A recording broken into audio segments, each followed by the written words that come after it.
Marks में द्वंद्वात्मक पद्धति द्वारा सामाजिक विचारों को सामाजिक वास्तविकता के समीप लाने का प्रयास किया है। विवेचना कीजिए। क्या मार्क्स का ऐतिहासिक भौतिकवाद वही है जो इनका द्वंद्वात्मक भौतिकवाद है? ऐतिहासिक भौतिकवाद की मान्यताओं का संक्षिप्त वर्णन कीजिए। आंसर: मार्क्स की विचारधारा में द्वंद्वात्मक भौतिकवाद का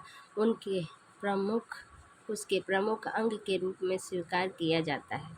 द्वंद्ववाद अंग्रेजी भाषा के शब्द डायलैक्टिक का हिंदी रूपांतरण है। डायलैक्टिक यूनानी शब्द डायलेगो से बना है, जिसका तात्पर्य है बातचीत, तर्क वितर्क।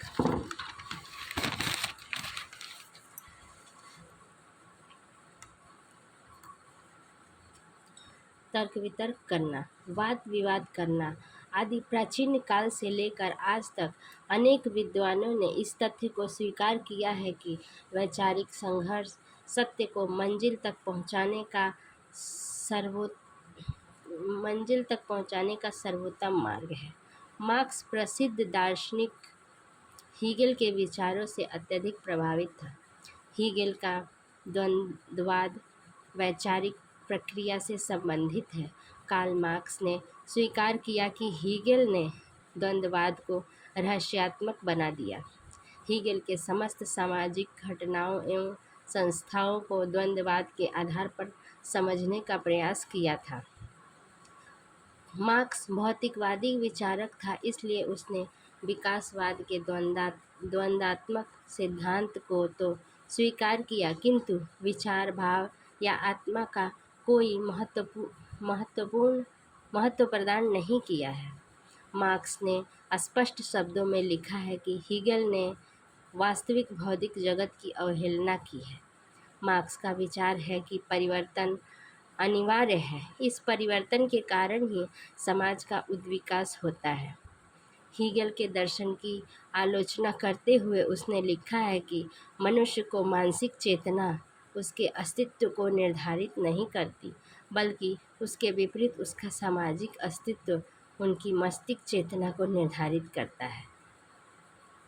उसने आगे लिखा है कि हम वास्तविक क्रियाशील मनुष्यों को लेकर चलते हैं और उनकी वास्तविक जीवन प्रक्रिया के आधार पर प्रदर्शन करते हैं।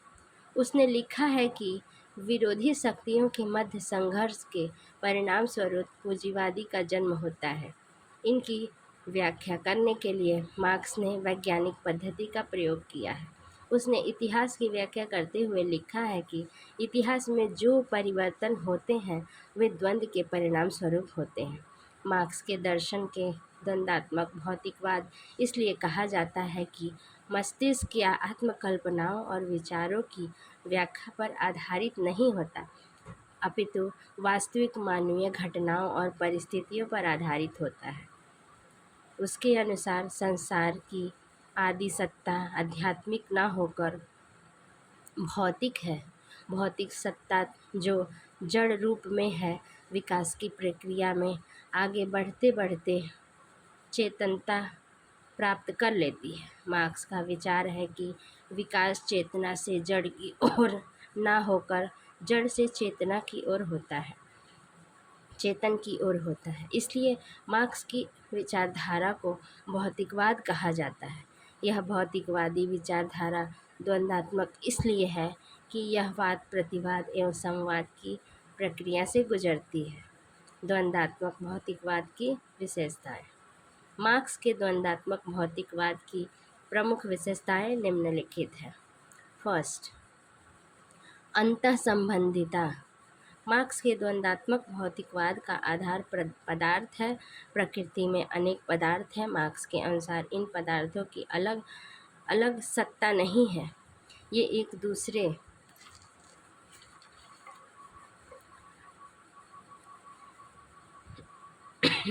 दूसरे से अंतर संबंधित होते हैं।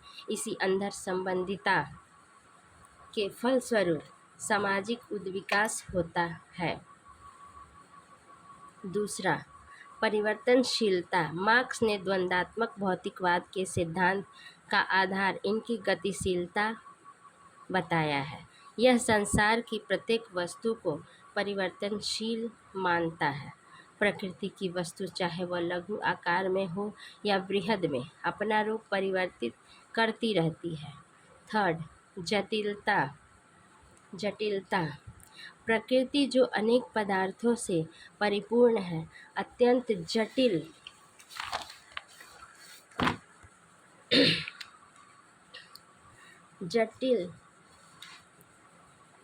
तथ्य है।